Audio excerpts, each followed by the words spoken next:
نور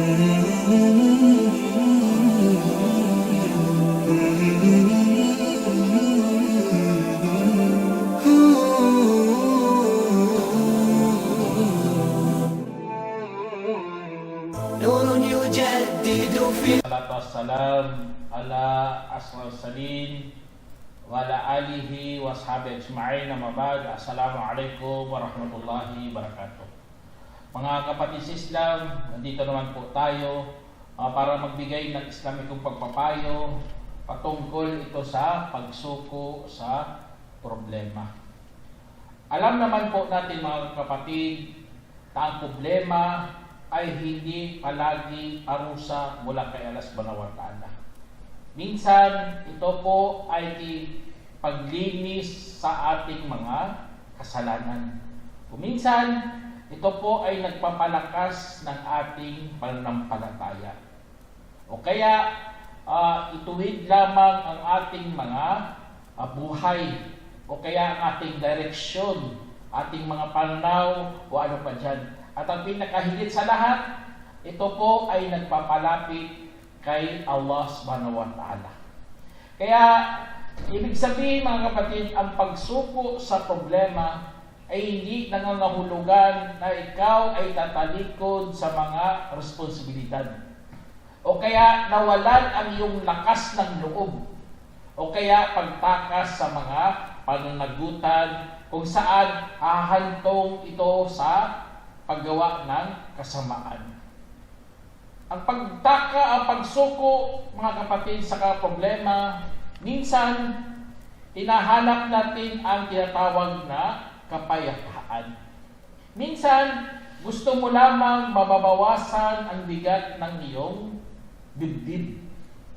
O kaya, gusto mo lamang uhupa ang labis na pag-alala sa buhay. Kaya, alam naman natin mga kapatid, ang pagsuko sa ating problema, ang importante ako ang problema ay mula sa paggawa ng kasalanan. Yun mga kapatid, kasi problema mula sa paggawa ng kasalanan ay dapat susukuan talaga yan ng mga Muslim. Kasi nga ahantong yan sa kasamaan. Ahantong yan sa pagiging balakid papunta kay Allah Subhanahu wa Ta'ala. Kaya napakaganda pagkasabi dito ng Allah Subhanahu wa Ta'ala sa banal na Quran. Sabi niya, Allahu yad'u ila daris salam wa yahdi man yasha'u ila siratin mustaqim. Katulad ng sinabi ng Allah Subhanahu wa Ta'ala sa banal na Quran. Sabi niya, at si Allah ang nag-aanyaya sa tahanang mapayapa at gumagabay sa sinumang kanyang nanaisin tungo sa matuwid na landas. Kaya ang hanap ng isang tao, mga kapatid, dito pa lang sa mundo, gusto natin mapayapa.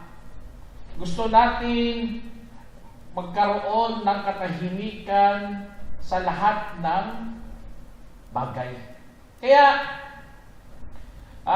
basta may mga matingin mo, mayroong ikakasama sa loob mo, kahit anong-ano pa dyan, alam naman natin mga kapatid, ang problema, araw-araw natin hinaharap. At hindi lahat ng problema ay merong lunas o kaya kaya mong bigyan ng solusyon. May mga bagay kung saan makapag-isip-isip ka talaga na kailangan pagsukuan na yan mga ganitong mga problema. Ngunit mga kapatid, wag niyong kalimutan na samahan talaga ng dasal. Samahan ng gawa, mga mabuting gawa. Kaya, ibig sabihin, kapag may sinukuan ka na, dapat magsumikap ka na gumawa ng mga karapat-dapat. Ganon ang katuruan sa ating mga kapatid, magsumikap. O kaya manalangin ka kay Allah Subhanahu wa Ta'ala, naggabayan ka sana, na sana tulungan ka. Iyyaka na'budu wa iyyaka nasta'in. ikaw lamang ang aming hinihingan ng tulong. Kaya ganun ang mga Muslim humihingi. Ha? Kapag nagkaroon siya ng problema, hindi niya pinapasay kasi napakabigat na yan mga kapatid. Dapat marunong ka rin sumuko. Ang iba kasi tinuturuan talaga, kailangan harapin mo talaga ang hamon ng buhay. Huwag kang susuko. Hindi ganun. May mga problema na kailangan mo rin sukuan mga kapatid. Kasi nga, dito sa mundo ay pansamantala lamang. Dito sa mundo ay pagsubok lamang ng Allah subhanahu wa ta'ala. At titignan tayo ng Allah kung ano ang pinakamainam nating mga nagawa. Kung ang pinili mo, may mga problema na sinukuan mo dahil baka makagawa ka ng masama, Allahu Akbar. Napakamainam na yan. Ahsanul amalan na yan para kay Allah. Kasi nga sinukuan mo para kay Allah eh. Kasi patulad na ng problema sa pera. Ang pera na yan, makukuha mo pero gagawa ka naman ng masama. Katulad na lang ng negosyante. Pupunta ka doon, mag-negotiate ka sa kanya, kukuha ka ng mga deal, kukuha ka ng mga funding, pero iinom muna kayo ng alak, subhanallah. Anong klaseng negosyo yan? Kailangan mag-banding-banding muna kayo doon sa karaoke. Kailangan upo ka kasama ng mga babae doon. Iinom pa ng alak, subhanallah. Dapat pagsukuan mo yan. Kasi nga, tayo mga Muslim, alam natin mayroon tayong kahinaan. At ang kahinaan na yan ay mayroon pananagutan kay Allah subhanahu wa ta'ala. Kaya kung hindi mo sinukuan ng ganitong mga problema dahil sa paggawa ng kasalanan, ay talagang aharap ka talaga sa kahinatnan ng iyong buhay. Kahinatnan kung saan tatanungin ka ng Allah subhanahu wa ta'ala kung saan mo iginugol ang iyong mga biyaya. Kaya ang biyaya ng Allah subhanahu wa ta'ala mga kapatid, dapat mayroon kang tinatawag malinis na kalooban. Dapat harapin ang ganitong mga kahinatnan na mayroong palbunsalin. Mayroon kang pusong ligtas sa mga ganitong mga kasalanan. Kaya mainam na payo ng Allah subhanahu wa ta'ala. Sabi ng Allah, "Fafirru ila Allah, inni lakum minhu nadhirun mubin." Kaya sabi ng Allah subhanahu wa ta'ala, kaya tumakas na kayo patungo kay Allah. Katotohanan, ako para sa inyo ay isang malinaw na tagapagbabala mula sa Kanya. Kaya, tingnan nyo mga kapatid, ang pagkasabi dito ng Allah. May mga problema talaga kailangan natin takasan, na kailangan natin iwanan, na kailangan natin sukuan. Hindi lahat ng problema haharapin mo kasi hindi yan ang realidad ng buhay. Puro fairy tale yan. Likhang isip lang yan na kailangan harapin lahat ng problema. Tulad na lang na wala kang kapera-pera. Tapos, nagkaroon ng problema sa pamilya mo, na hospital, wala kang kapera-pera, anong gagawin mo? Mag-Robin Hood ka? Magnakaw ka? Wala ka na nga kakayahan. Ganon ang gagawin mo. Gagayahin mo ibang tao, subhanallah. Kaya mas mainam na tulad dito sinabi ng Allah, "Fafirru ila Allah." Kaya tumakas na kayo patungo kay Allah. Yun ang doon, kasi hindi mo lahat ganap na kontrol ang lahat ng pangyayari dito sa mundo. Kailangan bumalik ka na kay Allah subhanahu wa ta'ala. Kaya ang pagtanggap mga kapatid o kaya pagsuko sa problema ay bahagi na yan ng pagsubok ng buhay. Kaya ibig sabihin, ang problema, kabahagi na yan ng buhay. Kung marunong kang humarap, o kaya marunong ka rin sumuko. Kaya ibang problema, ibang suliranin mga kapatid, kailangan magsumikap. Kailangan magdasal. Kailangan ipagkatiwala mo yan ang bunga kay Allah. Kung ang bunga hindi naaayon sa iyo, iwanan mo yan kapatid. Kaya para hindi ka magiging obsessed sa ganitong mga bagay. Ha? Alam naman natin mga kapatid, napapagod rin ang puso natin. Kung hindi ka susuko, lalo na mga mabigat na problema, o lalo na ito'y makamundo, na hindi mo maabot-abot, parang ano parang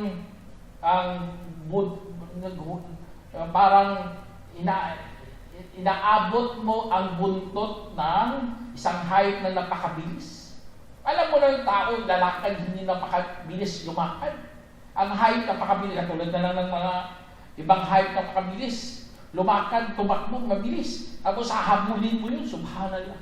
Mapapagod ka lang kapatid. Napapagod ang puso mo kapag hindi ka susuko. Kaya, alhamdulillah sa mga katuruan ng Islam, mayroon tayo tinatawag na ipasa Diyos mo na lang yan. Ipasa Diyos mo na lang kapatid. Kasi nga, kapag ganito ang iyong iniisip, kung ganito ang iyong laging ginagawa, Allahu Akbar, ang problema mo ay hindi na po bibigat sa iyong dibdib. Na magiging magaan na lamang yan. Katulad ng si Prophet Salam na dito sa hadith. Sabi dito, an Aisha radhiyallahu anha annaha qalat ma khuyira Rasulullah sallallahu alaihi wasallam baina amrayni illa akhadha aysarahuma ma lam yakun ithma. Fa in kana ithman kana ab'ada an-nas minhu. Wa ma yantaqim ma bantaqama Rasulullah sallallahu alaihi wasallam li nafsihi illa an tunhaka hurmatallahi fayantaqima lillahi biha. Tingnan niyo sa sinabi sa hadith ni Aisha na walang pinili ang mensahero sallallahu alaihi wasallam sa pagitan ng dalawang bagay bukod na kanyang kunin ang pinakamagaan sa dalawa basta hindi naging kasalanan. Kaya kung naging kasalanan ito, siya naman ang mas naging napakalayong tao mula doon at hindi naghihiganti ang mensahero sallallahu alaihi wasallam para sa kanyang sarili bukod sa lalabagin ang pinagbabawal ng Allah. Kaya maghihiganti siya para kay Allah. Isinalaysay ni Bukhari. Kaya tingnan niyo sa hadith na ito mga kapatid. Kapag ang propeta sallallahu alaihi wasallam namimili din siya ng mga bagay mga kapatid. Dalawang bagay pipilian ng propeta. Pipiliin niya ang pinakamagaan, subhanallah. Ganon ang buhay. Yan ang realidad mga kapatid. Alhamdulillah sa Prophet ﷺ tinuruan tayo. Piliin ang pinakamagaan kung hindi naman kasalanan. Ang iba kasi gusto mag-shortcut, nahihirapan na sa buhay nila. Araw-araw, walang makakain, araw-araw, paubos ang gastusin, o ano pa dyan. Mag-shortcut siya. Maglalaro sa magano siya, igambol, o ano pa dyan, mga kalera. Mag-ano ka lang, magsasabong ka. Isabong ano pa dyan, subhanallah, shortcut ka eh. Kala mo may yayaman ka bigla. O kaya mag-hold up ka, mangingidnap ka, mag-karnapper ka, o dibil. Kaya sa Islam, piliin mo ang mas magaan kung hindi naman kasalanan. Kasi nga, ganon ang propeta natin sallallahu alaihi wasallam. Napaka-praktikal, napaka-realidad. Kung hindi mo kaya, sukuan mo. Problema ba yan? Problema ba yan? Susukuan mo. Tayo mga Muslim, mga realidad tayo eh. Hindi tayo nabubuhay sa fairy tale. Ang nasumbrahan ng panunood ng mga pinikula niyan. Kahit mahirap na kakayahin nila, subhanallah. Wala namang problema yan kung kaya mo eh. Kaya kaya mo magtiis sa mga hinaharap. Wala problema yan. Pero kung maninisi ka lang, tapos sisihin mo pang sarili mo, sisihin mo pang mga magulang mo, sisihin mo mga mahal mo sa buhay, yun ang problema doon. Bakit pinili mo yan? Alam mo, kahinatnan dyan, napakahirap. Hindi mo kinuha ang ginawa ng Propeta Salam. Alam niyang mundo, pansamantala lamang to. Pinili niyang mas magaan. Hindi naman kasalanan. Allahu Akbar. Kaya huwag mong ipapahamak ang sarili mo kung ito naman pala'y ahantong sa mas matinding kasalanan. Kaya mga Muslim po tayo mga kapatid.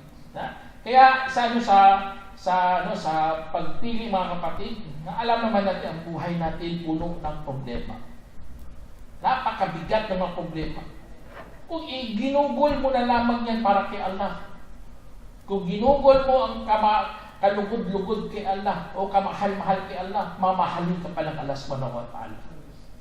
Pagkus, tatawagin niya pa si Jibril. Sasabihin ng Allah, minamahal ko ang taong iyon, kaya mahalin niyo siya.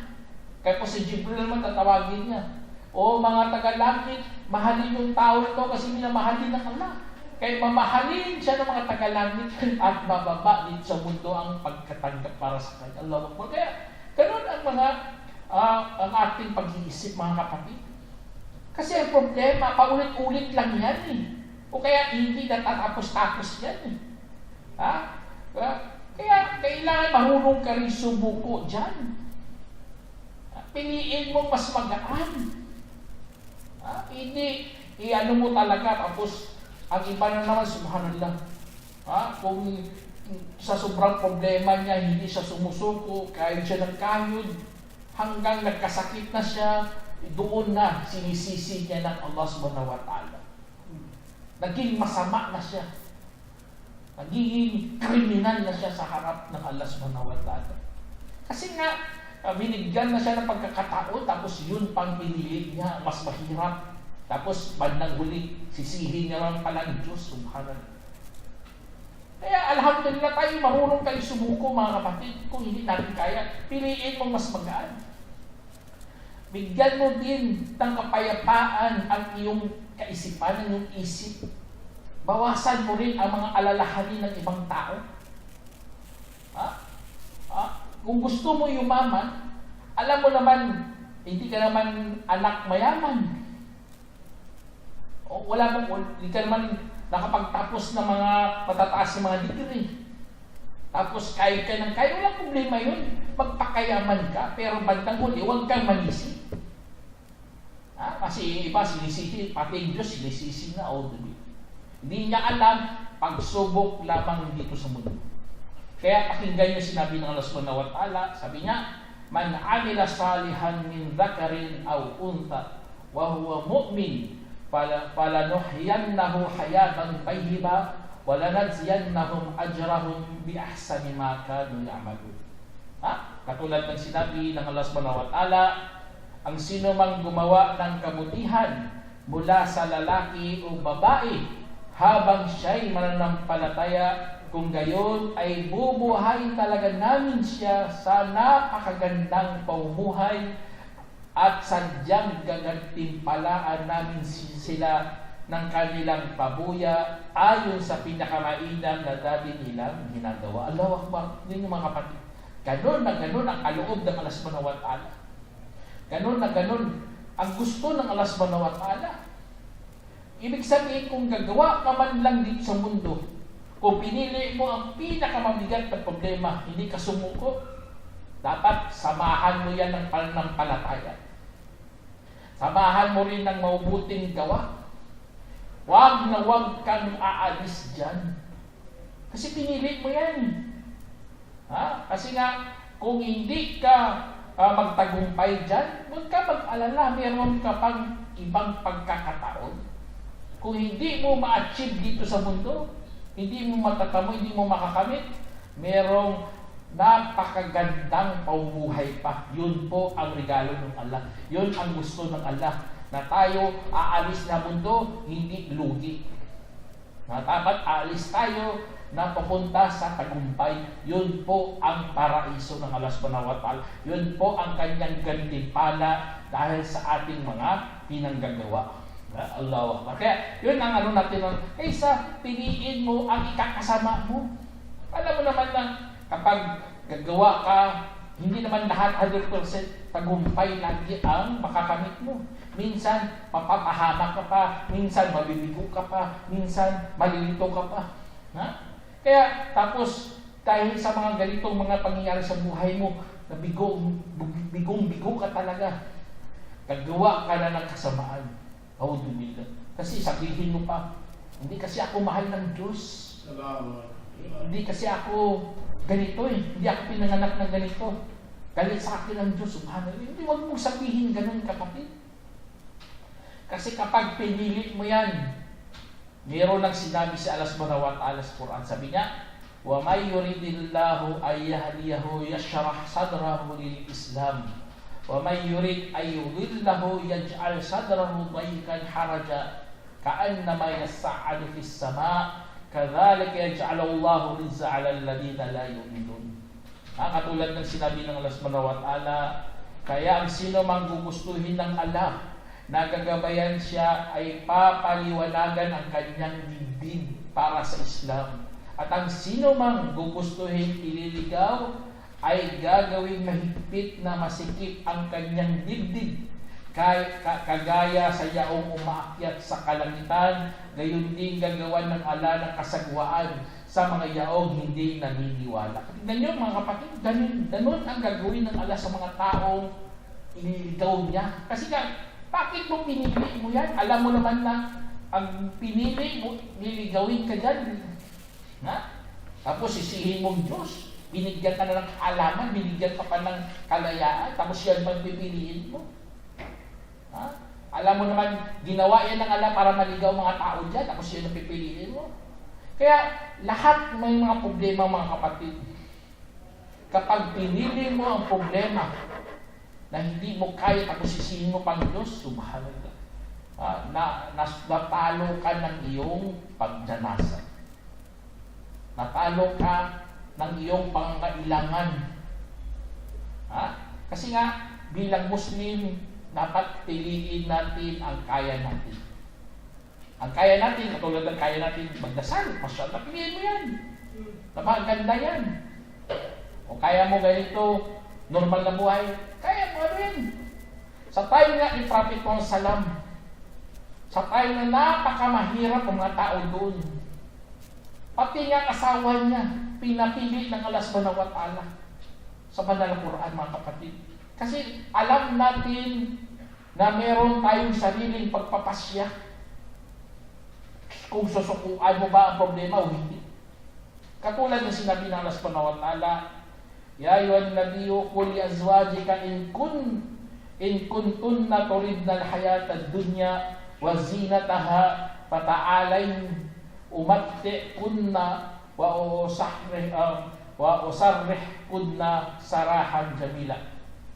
Ang sinabi ng Allah, O propeta, sabihin mo sa iyong mga asawa, kung ininanais ninyo ang buhay sa mundo at ang mga palamutin nito, hali kayo'y aking bibigyan at palalayain ng may magandang pagpapalaya. Tingnan nyo, ang mga kababaihan, mga asawa ng Propeta Salam, dahil sa hirap ng buhay, mga kapatid. Tapos pumunta sila kay Propeta Salam, humihingi ng dagdag. Kasi ang kanilang panustos, hirap na hirap talaga mga kabuhay ng mga asawa ng Propeta. Meron ng kwento dito sa hadith. An Aisha radhiyallahu anha qala tufiya Rasulullah sallallahu wa qad shabi'na min al-aswadayn at-tamri wal ma'. Sabi sa hadith na inulat na Aisha radhiyallahu anha nang pumanaw ang propeta sallallahu alaihi wasallam. Talagang nabusog kami mula sa dalawang maiitim na bagay, ang datilis at ang tubig. Sinulay sa Bukhari. Subhanallah niya. Ganon ang kinakain nila, mga kapatid. Dalawang maiitim, dates, at ang tinatawag tubig. Meron pang kwento nga walang nakitang umuusok sa bahay ng Propeta Salam. Ibig sabihin walang niluto. Walang mga anong propeta. Ganon ang kanilang kabuhayan. Meron nga sa hadith din. ay kay Aisha radhiyallahu anha na sinabi niya na napakasama na inahambing ninyo kami sa asno at aso. Sa hadith kasi dito, kapag dumaan tong asno at ang aso at ang babae, masisira ang sala. Kaya ganun ang sinabi na Aisha, napakasama na inahambing ninyo kami sa asno at sa aso. Sadyang nakita ko ang Mensahero sallallahu alaihi wasallam na nagdarasal habang ako ay nakahiga sa harap niya. Nang gusto niyang magpapaterapa ay tinutulak niya ang aking binti. Kaya hinihila ko ito palapit sa akin at pagkatapos kung magpapaterapa siya, sinalay si Abu Dawud at itinama niya ang bal. Kaya dito sa hadith na ito mga kapatid, ang buhay ng Propeta Salam, pagkain man, bahay man, napaka po sa atin pa, dukhang-dukha talaga kapatid. Walang-wala talaga. Kaya, nagreklamo talaga sila kay Propeta Salam. Nagreklamo talaga. Kaya, pinapili sila ng Allah subhanahu wa ta'ala. Anong gusto nyo? Manatili sa propeta? O kaya, iwalayan na lang kayo? Bibigyan kayo ng magandang pagpapalaya kung sa ano pa dyan. Kaya, subhanallah mga kapatid, buti na lang, alam naman natin mga kapatid, sabi ko sa inyo, mamili tayo sa mas magaan. Pero ang mga kababaihan ng Propeta Salam, pinili nila si Allah subhanahu wa ta'ala at kapilang buhay. Katulad dito sa sinabi dito ng Allah, in kunna turidna Allah wa rasula wa daral akhirah fa inna Allah adda lil muhsinatin min kunna ajran azima. At kung gugustuhin ninyo si Allah at kanyang mensahero at ang huling araw, kung gayon si Allah ang sadyang nagpahanda para sa mga kababaihang nagpapakabuti buhat sa inyo ng matinding gantimpala. Kaya pinili ito ng mga kababaihan ng propeta o mga asawa niya. Ibig sabihin, choice lang talaga. Meron tayong pagpapasya sa buhay natin mga kapatid. At ang Allah subhanahu wa ta'ala, hindi tayo pinipilit ng Allah. Pero kung pinili mo ang karapat-dapat, kung pinili mo naman ang mas mahalaga, ang kabilang buhay mga kapatid, Allahu Akbar. Kaya ganun, alam naman natin ang problema kapatid. Mayroong dalawang patutunguhan yan. Okay? Ibig sabihin, papunta sa masama, papunta sa maganda. Kaya ang mga asawa ng Propeta Salam, sinukuan nila yun ang problema sa pagkain. Sinukuan nila ang buhay nila na dukhang-dukha. Pinili nila si Allah subhanahu wa ta'ala. Kaya ano sila nagiging tinatawag ng mga muhsinat. Nagpapakabuti talaga. Pinipirpik nila talaga ang kanilang mga gawa. Kaya ang pagsubok mga kapatid, mga problema, basta ikaw, sinukuan mo na mayroon ka namang kawalan ng pag-asa, ay talagang ahantong yan sa pagpapalayo mo kay Allah subhanahu wa ta'ala. Pero kung ang sinukuan mo, mga problema, pero umaasa ka kay Allah subhanahu wa ta'ala, ay hahantong talaga yan sa pagpapalapit mo naman sa Kanya. Lalo na sa panahon natin, na puno ng mga problema at paulit-ulit at parami ng parami. Kaya, gigising tayo. Dapat lumipas ang mga ganitong problema sa atin, pero hindi ka dapat mawalan ng pagdanais at magsumikap. Allah. Magsumikap ka pa rin. Ganun ang buhay. Sumuko ka sa ibang problema, pero magsumikap ka pa rin. Kaya, ang pagiging masigasig mga kapatid, pupunuin tayo ng pagiging masigasig. Kapag tayo nag-iisip tayo na ito lahat ay para kay Allah subhanahu wa ta'ala. Kaya, alhamdulillah mga Muslim po tayo. Meron nga sa time ni Ibrahim alayhi salam, nung bata pa siya, sabi dito ng kwento ng Allah subhanahu wa ta'ala, وَإِذْ قَالَ إِبْرَاهِيمُ لِأَبِيهِ وَقَوْمِهِ إِنَّنِي بَرَاءٌ مِّمَّا تَعْبُدُونَ إِلَّا الَّذِي فَطَرَنِي فَإِنَّهُ سَيَهْدِينِ. Sinabi ng Allah at nang sinabi ni Ibrahim sa kanyang ama at sa kanyang mamamayan, tunay na ako ay walang kinalaman mula sa inyong mga sinasamba, maliban sa yaong naglalang sa akin, sapagkat siya ang maggagabay sa akin. Allahu Akbar. Tingnan niyo. Sinukuan niya ng mga tao dito kasi hindi na sumusunod pipilitin pa siya. Bahala kayo sa buhay niyo. Basta ako, doon na lang ako sa aking manlalala, isip sa tagapaglikha sa akin. Kasi nga, siya ang maggagabay sa akin. Allah. Kaya, ang pagsukong may pagtitiwala sa Allah, ito ang pinakamagandang gawin. Sumuko ka dyan, kung di man yan, huwag ka mag-alala, basta may Allah ka kapatid. Sumusunod ka sa katuruan ng Islam. Kaya sana meron kayo napulot ang aral mga kapatid. Hanggang dito na lang. Assalamualaikum warahmatullahi wabarakatuh. جمعية الدعوة نور، الدعوة للجميع.